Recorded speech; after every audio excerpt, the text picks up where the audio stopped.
Welcome, everyone, to a very special episode today. I'm thrilled and a little bit nervous to be conducting my first English interview. So bear with me, but who better to kick off my first English interview with such a guest?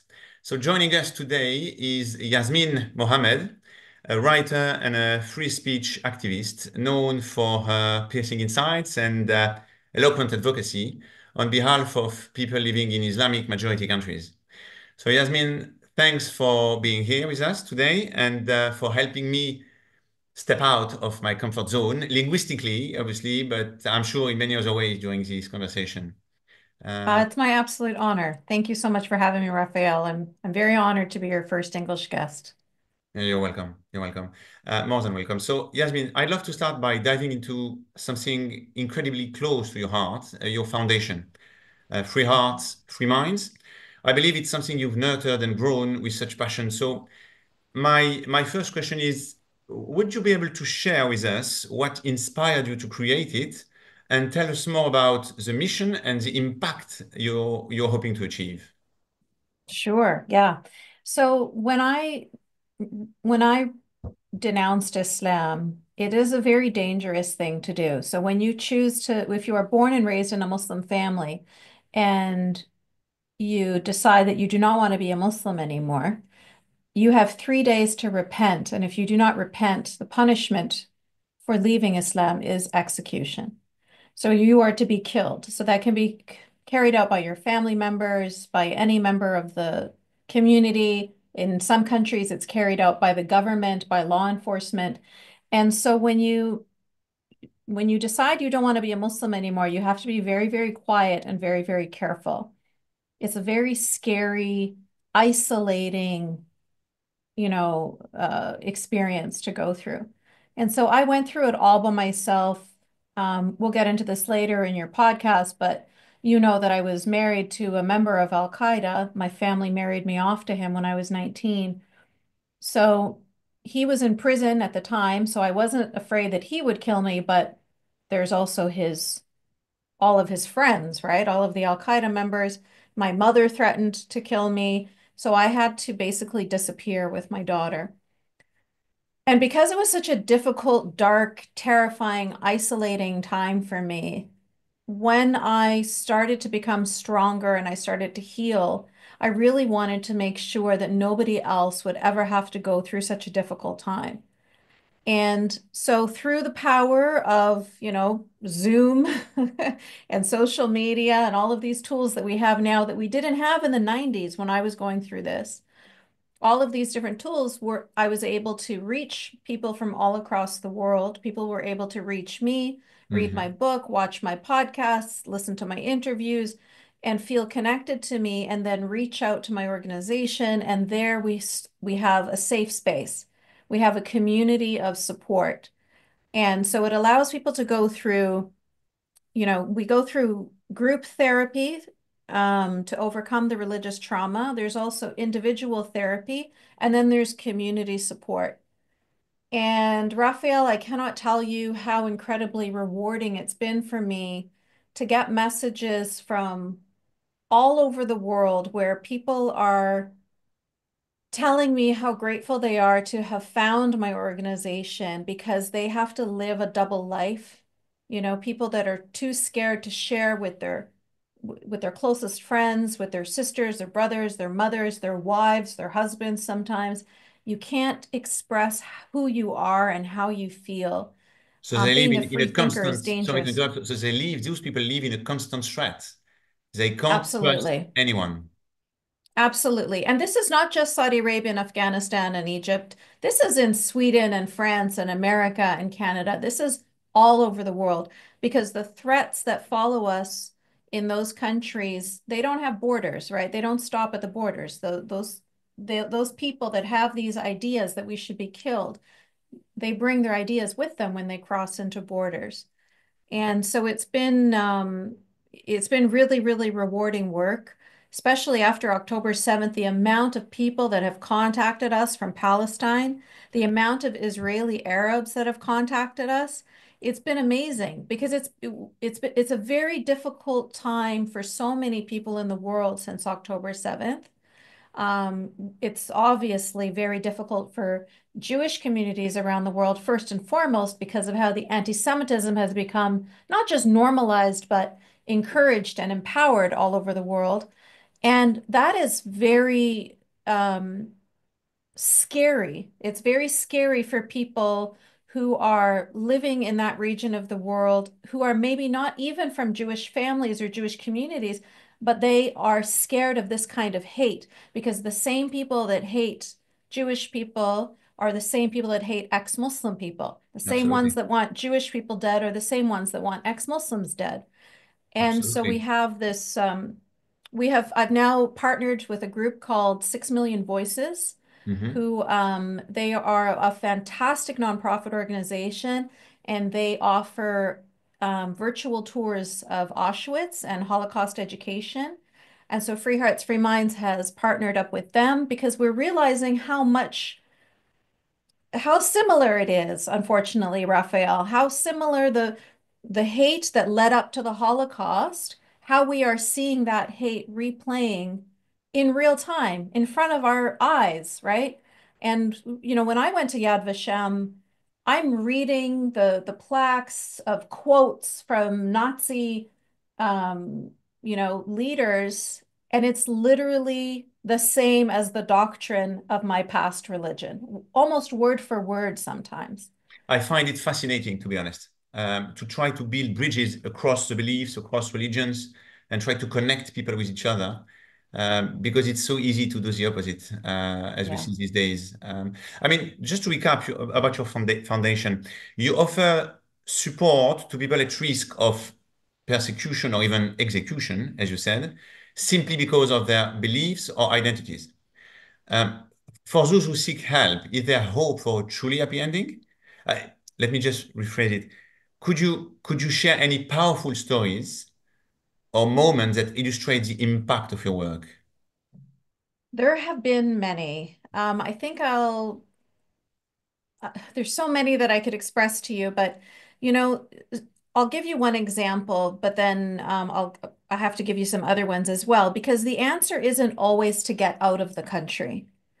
Sometimes that's the answer. So there was this one woman from Egypt who was a lesbian, and her parents were forcing her to get married to a Muslim man. So of course she's not Muslim and she doesn't like men. And so she was very Double unhappy dose. and double dose. Yeah, it's very scary for her to say no to her family. You can't really say no to a marriage because you're putting your life at risk. And of course she can't tell them that she's homosexual because that's also putting her life at risk.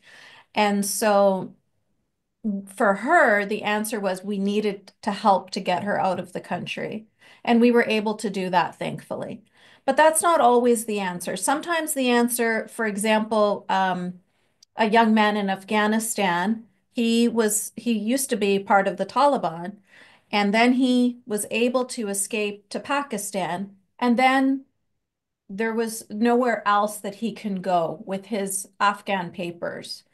And so what we were able to do was to help him get into medical school in Pakistan. And when he was there, he was able to start having almost like a philosophy club with his other people in his school where he could talk to them about things. They can question things. They can use their critical thinking skills in a safe space, in a safe environment. Of course, he's not going to talk about the fact that he's not a Muslim anymore because that's very unsafe, but it at least starts to encourage critical thinking, which you may or may not know is very demonized for people in the Muslim majority world. You have to follow, you have to do what you're told.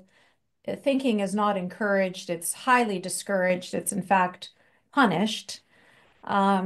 And so, depending on who the person is and what their circumstances are, we support them as much as is possible. So the first thing that we do is we support the individual. We Yes. empower the individual to understand these, the prison in their mind, the shackles here, the indoctrination.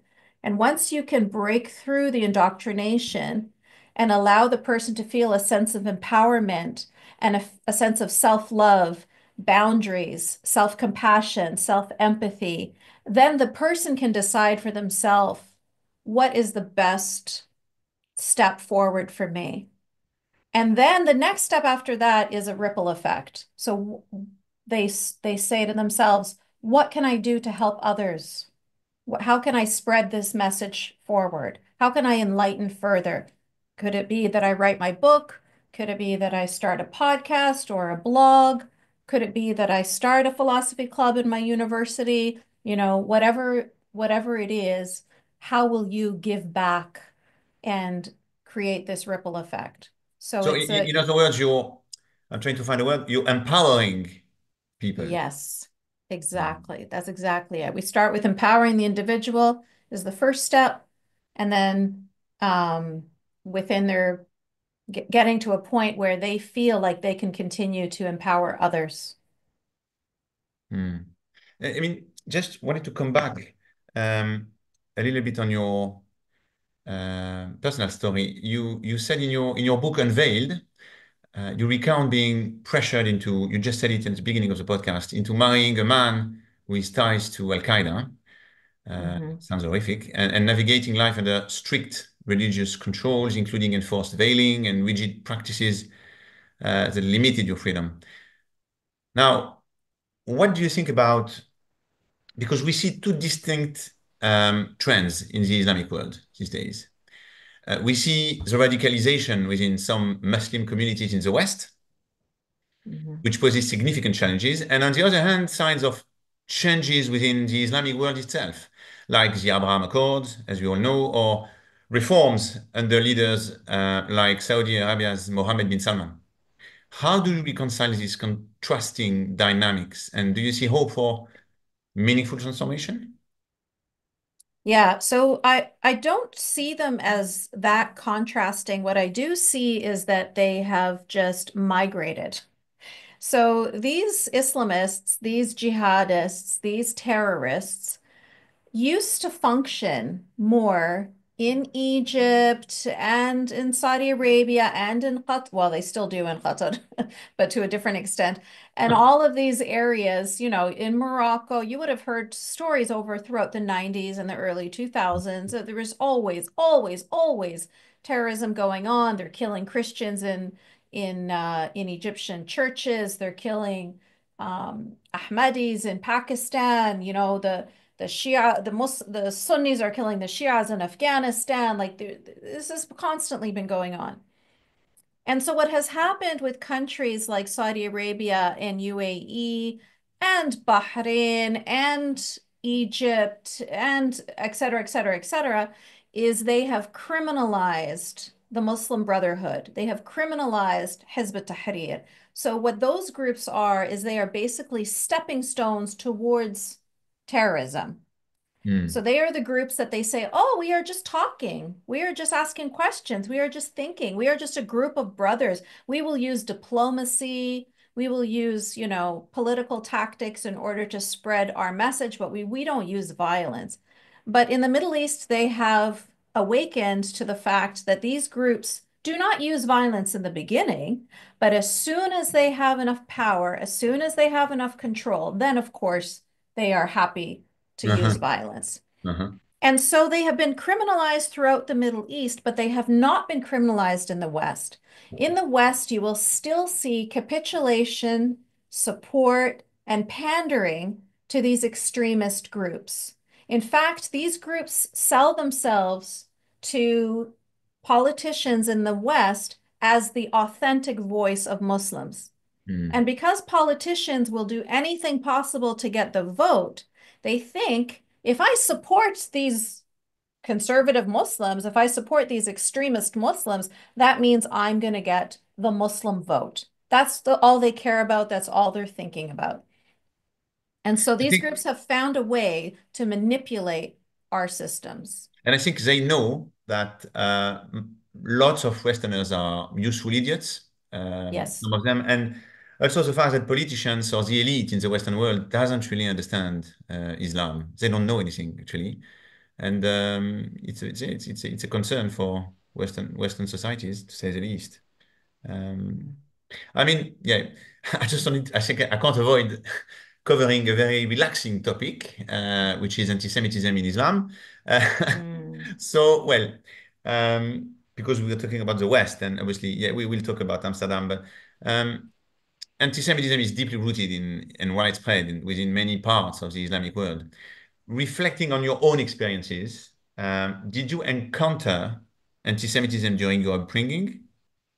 Oh, of course. Absolutely. I mean, my father is from Gaza, yeah, and my mother is from Cairo. But what's Uh-huh. really interesting about uh, now that I've mentioned that, is even though my father is from Gaza and my mom is from Cairo, my mother's family is way more anti-Semitic than my father's family. Really, because in my when my father was growing up and when my grandparents were alive, they were interacting with Israelis, they were interacting with Jewish people all the time. Because if you remember back in the day, well, you don't remember, you're not old enough, but historically, if you remember back in the day, Israelis would go to Gaza to the coast to buy fish or to spend a day on the beach or whatever. There was interaction. There was Israeli people living in Gaza.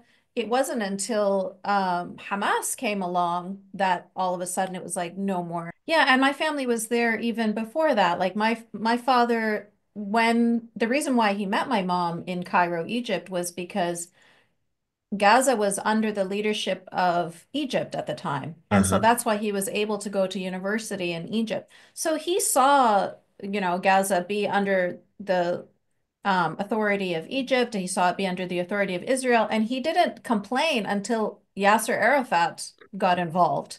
That's when the people, the secular minded, open minded, normal people in Gaza, that's when they started to, and in Palestine, in West Bank, the rest of it. That's when they started to realize, oh, we're going downhill now. Because even though this is the groups talking to you about, Raphael, they pretend to be secular.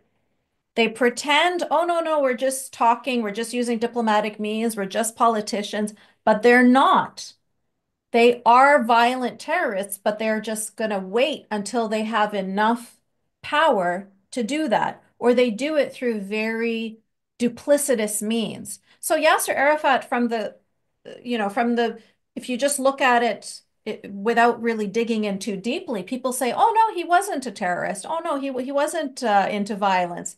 But he's the one who came up with the idea of going to little boys in school and encouraging them to take rocks and to throw it at the Israeli tanks. And the reason why he did that was because he knew that the international image of little boys with rocks, it's like a David and Goliath. He was creating a David and Goliath scene that he knew would get international attention and international emotion, and it would start to encourage international support. And of course, he was absolutely correct. Yeah, well, So, I think he had. It's also true to say that he had very talented professors in the KGB. yes, So yes, obviously it helps a yes, lot. yes, you're right. We cannot at all discount the Soviet involvement in all of this and how they also have their shared hate of Jewish people and how they're both very, very good at propaganda. And so, yeah, that is definitely a big part of it. Interesting. Well, as we're talking about anti-Semitism, recently there have been disturbing events in Amsterdam. We've all heard about it. Some media dismissed it immediately as a mere clash between soccer fans, but we now know that a Jew hunt in which mobs of Muslims in groups of perhaps 10 to 15, I think, were seen trying to run Jews over, beating them in the street and forcing them to say free Palestine if they wanted to leave. Well, do you believe this illustrates what may be in store for Jews in Europe? Unfortunately, that is the reality today for Jews in Europe. It's not what is in store. It is what is already currently happening. So as you are seeing those videos, maybe what you're not seeing are the videos that are spreading on Arabic TikTok or on Arabic Twitter or on, all of the Arabic channels sharing through WhatsApp, is the celebrations of how happy they are that they were able to hunt and attack Jews, and encouraging the next city where they're going to find this soccer game, like the amount of people from Amsterdam that were encouraging the Moroccan French people to attack Jewish people when they came to France, to the spectators there, that's they were talking so proudly. Their morale had boosted so much because as far as they were concerned, this was the fruition. This was the globalized, the intifada that they have been dreaming about, that they have been calling for, that they have been screaming about. What do you think globalized the intifada means? It's exactly the way they were killing Jewish people in Israel. They want to globalize that and kill them all over the world. And that is always their aim. It's only a matter of when is there an opportunity? That's it. That's it. When is there proximity enough for them to be able to follow it through? That's the only thing that is stopping them, is just having the opportunity, the ability to do it.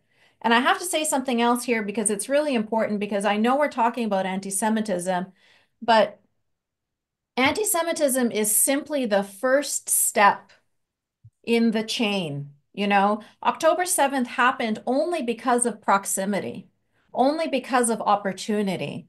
But you have to remember Iran, who are the ones who funded Hamas to carry out these atrocities on October 7th, the people of Iran, the students in Iran are told to chant death to America first before they chant death to Israel. So all of these people on campuses all around America, Columbia University and LA and here and there, who are supporting Hamas and supporting the freedom fighters and resisting the Zionist movement or whatever bullshit they're telling themselves, they are committing suicide on behalf of their societies. They don't even realize that they're calling for their own deaths when they do that.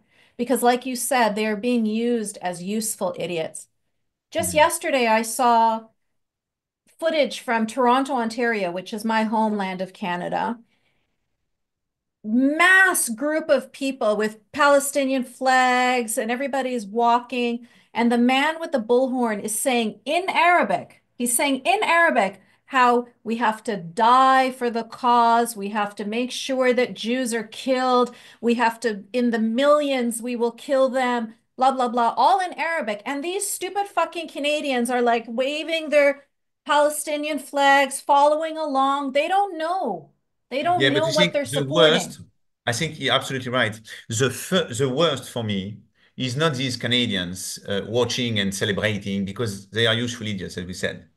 The worst for me is the media, mainstream media, journalists, people part from the elite who always find a way to blame Israel. And that's how you can like observe the rise of anti-Semitism. Because anti-Semitism from these people chanting Khaybar, Khaybar, Al Yahud, we know exactly Mm-hmm. what they mean and they say what they mean. But Mm-hmm. the elite in the Western world is much more problematic. It's much more telling, I think, according to me. Yep. Anyway. I completely agree with you. When you have KKK, white supremacist, far-right people in Charlottesville screaming, Jews will not replace us, well, the media knows how to react to that. The media knows how to demonize these people because they are should be demonized, right? But when you have people in the streets of London and Paris and Toronto and Sydney and every major city in the world screaming, Khaybar, Khaybar, not a word. Hmm. Silence. Yeah. Either silence or they're encouraging them and saying, "Oh yeah, good for them. They're, We are, I think, pro." I think we are, it's very connected to the Gad Saad's next book called Suicide Empathy. I think that's Gad Saad, the evolutionary psychologist, for those who don't know, has observed that the resurgence of Jew hatred in Canada in 2024 Yeah. mirrors the threats that drove him and his family to flee Lebanon to escape violence from Palestinian terrorist factions. So he often states that demography is destiny. That's what he says, Mhm. right? Suggesting that when Western countries bring in millions of Muslims, some of whom carry deeply rooted anti-Semitic views, the same kind of hatred prevalent in the Middle East may take root in the West. Do Mhm. you agree with this perspective? And how do you see this dynamic unfolding? No, 100% I agree with his perspective. Absolutely. I interviewed him on my podcast and he told me about how when he was 6 years old, he saw hundreds of thousands of people walking past his balcony when he was in Beirut screaming, "Kill the Jews." That's not something that you forget. That's the kind of childhood trauma that sticks with you. And Mhm. then now he's living in Montreal, Canada, and he's seeing the same thing.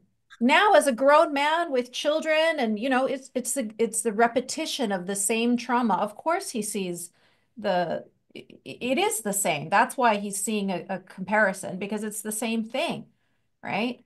And he's absolutely correct. If you are going to choose. See, this is the thing. Canada had a choice. Europe maybe was in a worse position because they were just crossing the water and they were entering, they were throwing their passports in the water before they came. You know what I mean? They had a mess, right? You had Angela Merkel saying welcome. Big mess in Europe. And so now you have, who knows Who how knows? many terrorists you have all around Europe and the UK. The UK is probably like, honestly, I've read accounts sometimes that there are tens of thousands of terrorists who are being followed by the police. Um, Well, last time I discussed with an expert, he said that 50,000 plus Islamists were monitored on a wow. daily basis in the UK, which is Can you frightening. believe that?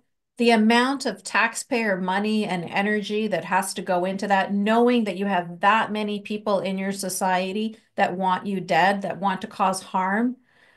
So, Canada, unfortunately, we were just stupid. There's no other explanation. We are surrounded by, we have ocean on one side, ocean on the other, frozen tundra above us, and then America below us. So we are protected. But we chose, what did Justin Trudeau say recently? He's going to bring in thousands of refugees from Gaza. He is importing terrorism onto Canadian soil.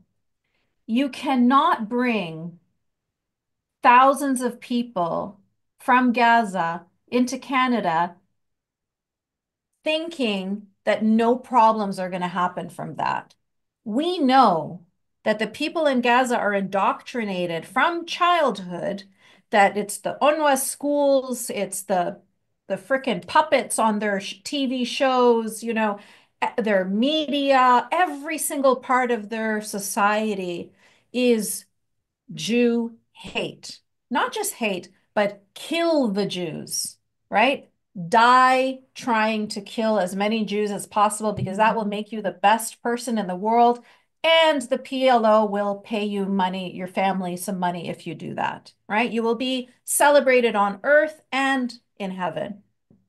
But it's like if you want to commit suicide yourself, if you want to invite these people from Gaza into your own home to put your own family at risk, that's your business. But they're not Mhm. doing that. They are committing suicide on our behalf.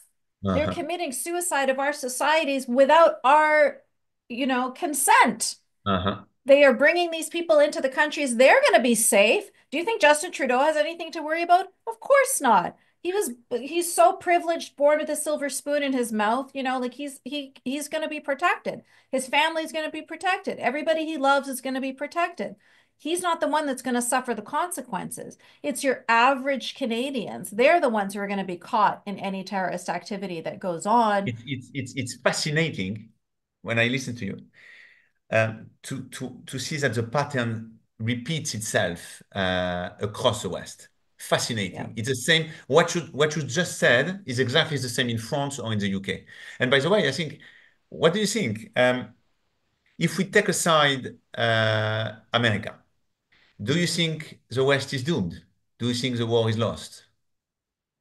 Is it too late?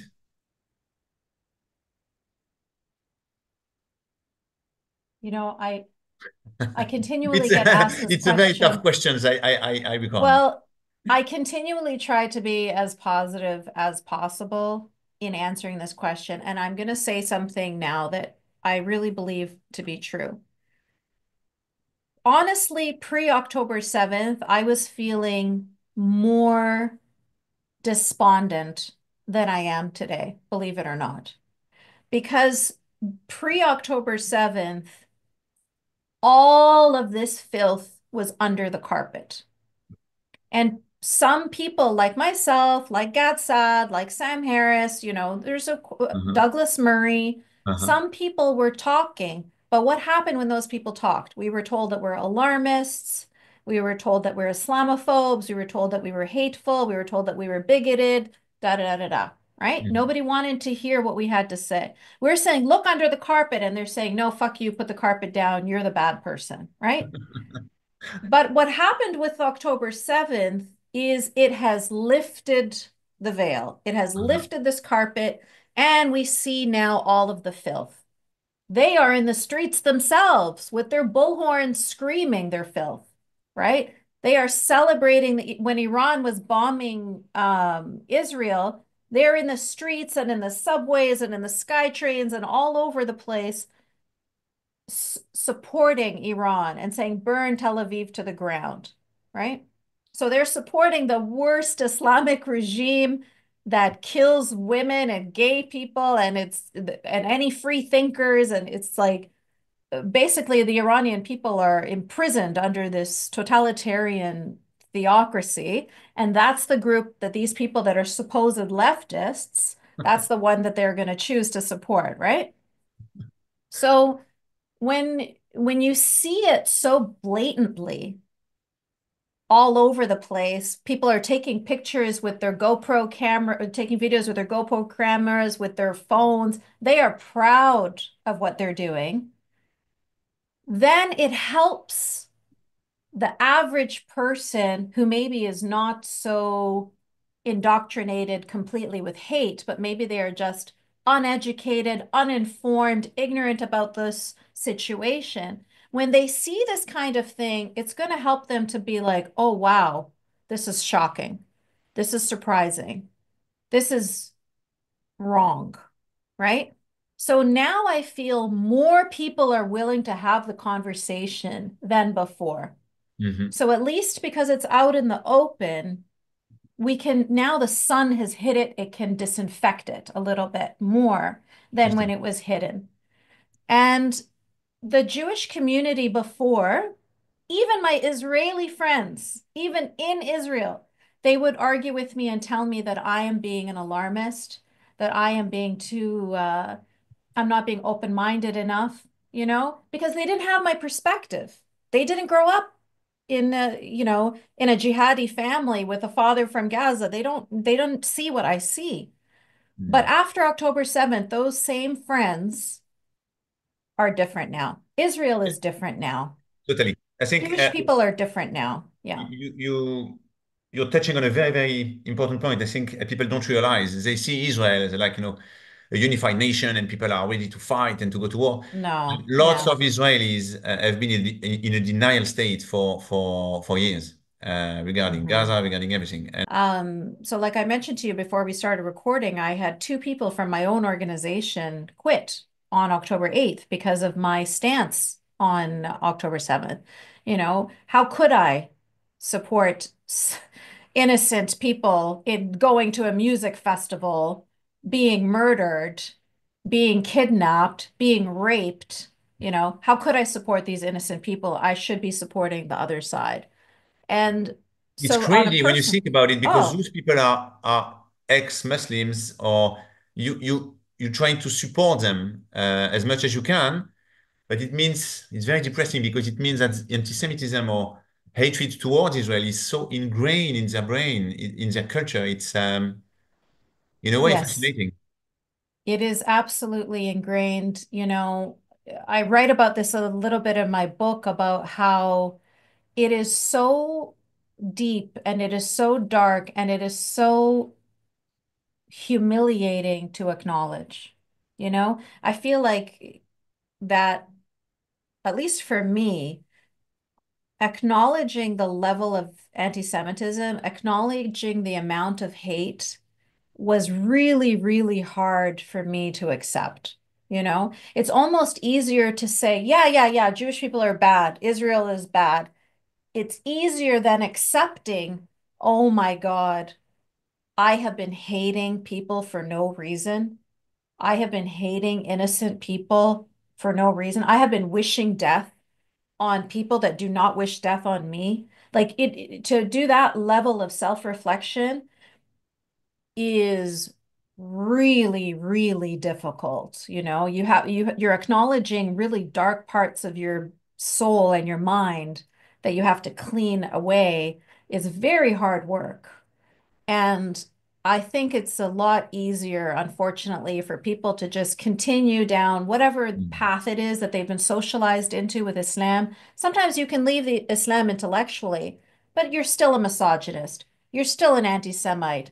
You're still a homophobe, for example. You can still carry these socialized things in you until you do the work. That's what we do at Free Hearts, Free Minds, is it's doing the work to Mm. cleanse all of these parts out of your body.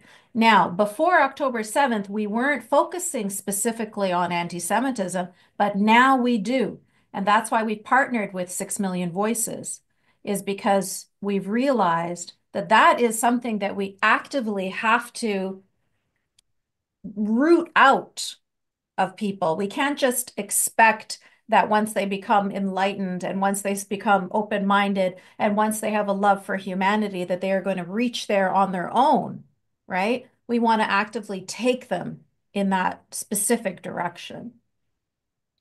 It's very courageous of you. I will share all the links on the podcast because I think it's very important for people to know your work and yeah, and your values. Anyway, I'm just a bit, I'm just digesting everything that you're saying. It's a lot. Yeah.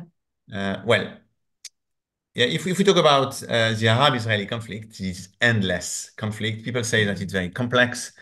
Um, as far as I'm concerned, I think one of the root cause of this conflict stems from the belief, I think it's deeply held in part of the Islamic world, that the land of Israel, once conquered by Islam, belongs to Islam eternally. And this makes it nearly impossible for some to accept that the former dhimmis, subjugated Jews, have reclaimed their ancestral homeland and reestablished a nation. Um, do you believe this conflict has any hope of being resolved? In other words, can Islam come to terms with the existence of a Jewish state in the Middle East? Islam can't, but Muslims might be able to. Hmm. So we see some changes happening, like you talked about in the UAE, how there's many positive changes. In Saudi Arabia, they have removed the anti-Semitic ahadith from the curriculum in the schools. So they are no longer teaching children about anti-Semitism or encouraging them to be anti-Semites, right? So there can be changes like that that can be done by the individual people. But just because they're removing the ahadith from the curriculum, it doesn't mean those ahadith don't exist, right? They're still there. The religion hasn't changed, but there can be people who make the right choices, whether those people are leaders of countries or whether they are just individual Muslims. So there is hope in that regard. But I wanted to go back to what you said, Raphael, because it was really important about what you said about how they have basically their pride is hurt because how dare the dhimmis stand up and take back their country. This is not only for Israel. They are still so angry that they have lost Spain. They still call Andalusia their own. And they talk about when they're going to take it back again. They are still angry that they were never able to get in France. They tried a few times to get to France and they failed, right? They're still angry about this. However, there is extra anger when it comes to Jews and when it comes to Israel. And the reason why there's extra anger is because there is extra hate, there is extra disdain. So they really believe that, I mean, you have to just look at it this way. When Jewish people were living in Yemen and Egypt and Morocco and Syria and Iraq, what happened? They were kicked out, right? Through pogroms, through horrific situations and scenarios, right? when they were kicked out of all of these countries, they were told, go back to Israel, go back to your home. And then when those Jewish people got to Israel, what did they say to them? Get out of here. They will never be happy unless Jewish people just disappear. That's all they want. That's all they want. They don't want to, they do not want Jewish people to have any kind of independence, autonomy, self-sufficiency, strength. They want them to continue to be, they see themselves as so far superior. And it's like, if you think of yourself as superior and you have this idea that Jewish people are like, as far as you're concerned, just this something that needs to be eradicated off the earth, then imagine how your pride is going to be broken over the fact that these people that you look down on so much were able to get their homeland back and were able to win so many wars to reclaim their land, right? So this is why they just can't handle it. If you know any Arab person, especially any Arab man, then you know the pride that I'm talking about, right? It is not the same in the West. We don't have the same tribalistic attitudes. We do not have the same level of honor that we have in the Arab world. It's very, very different. This idea of family honor, tribal honor, pride, and all of those things are so still very, very front and center parts of the Arab psyche and the Arab culture. So that's a big part of it. When you say that this conflict is complicated, sure, it's complicated if you're going to get into the weeds of all of the, oh, this accords and these accords and these conferences, but it's actually very, very simple. From the very first day, from the very beginning, Arabs would have never accepted for Jews to have their own homeland. And they have still to this day have never accepted it. That's all it is. That's all it's ever been. Is all of these years have been conflict after conflict, accord after accord, is trying to get Arabs to change their mind. And they're not going to change their mind. And we're going to continue to have people to lose people through terrorism, through, protecting their homeland, through whatever means trying to get to that goal. We're not going to get to that goal. They will never, ever, at some point, say, okay, you live on this land, we will live on this land, and we will just be neighbors. That day is not going to happen. So, but I'm not spending time finding a solution.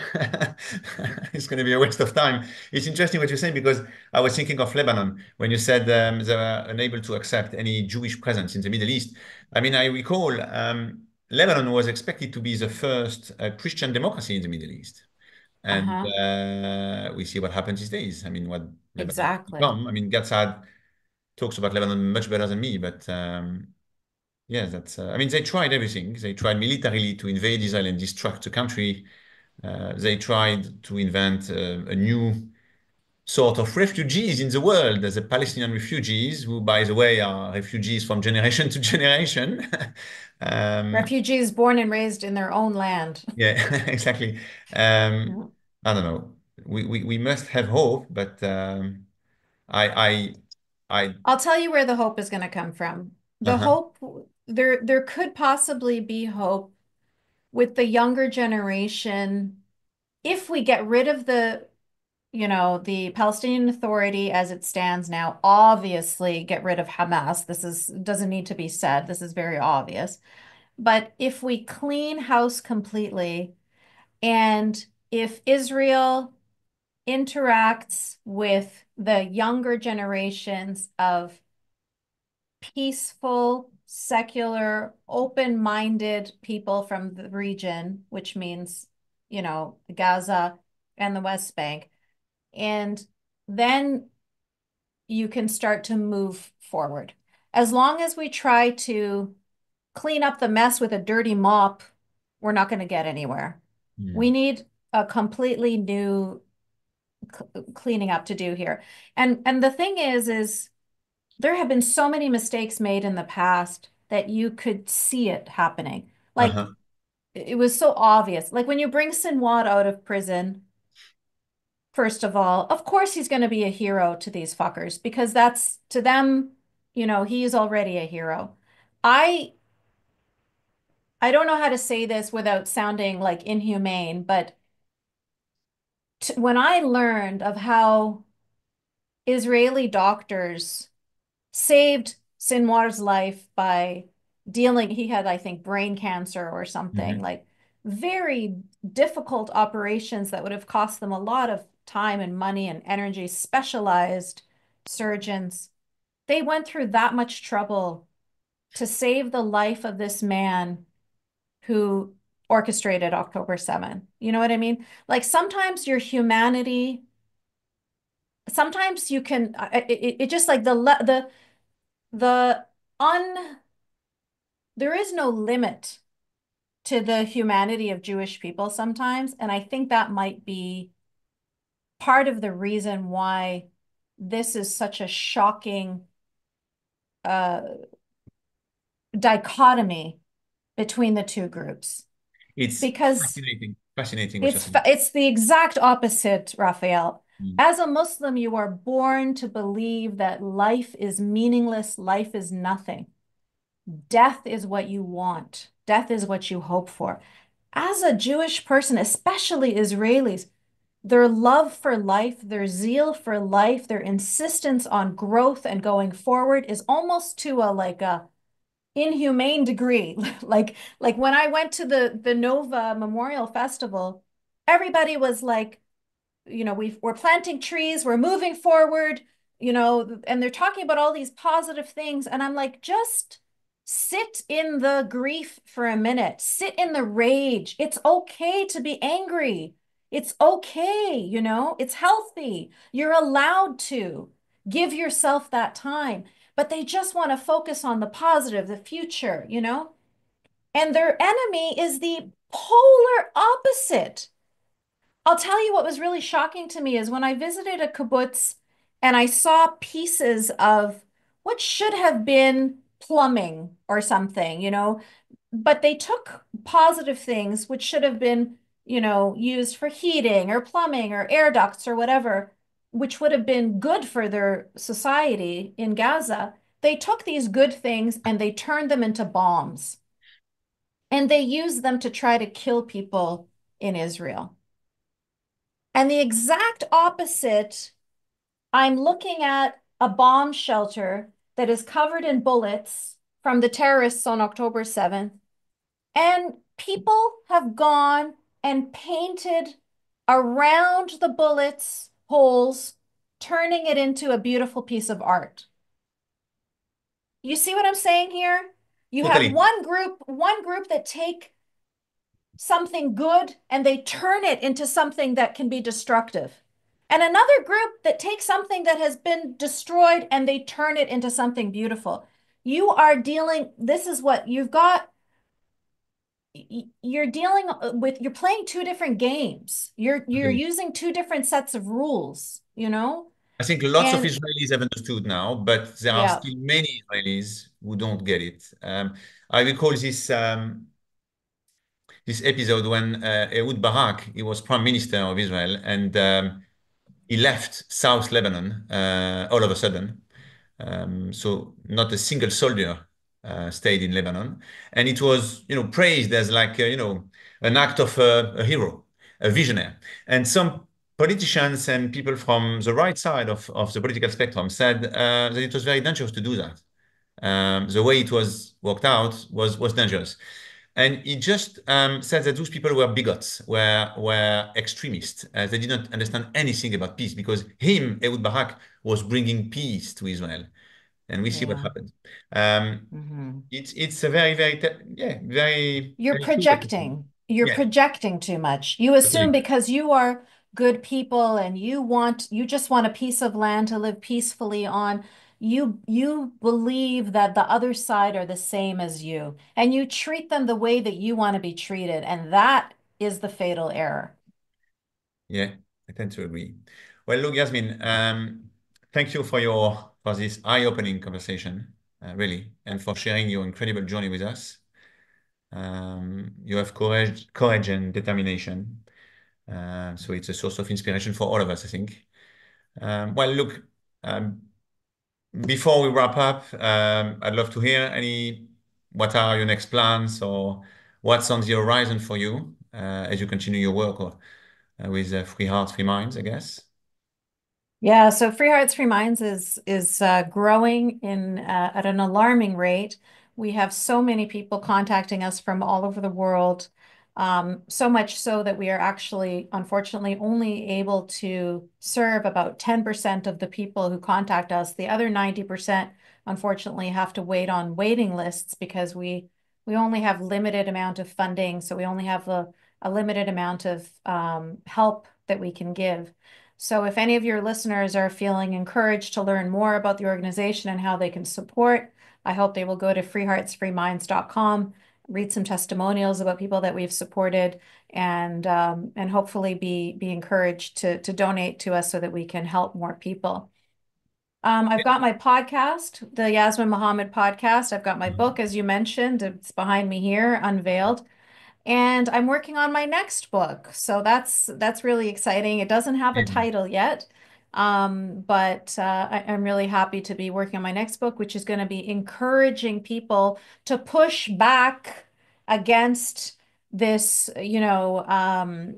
encroachment, this infringement on Western civilization that's happening all around us. And people are being forced to stay silent because they're using the word Islamophobia to silence people. And so this book will be a way to encourage people to have those conversations, to give them the tools to have these conversations so that they can circumvent all of these, words that are used to silence us and to silence criticism.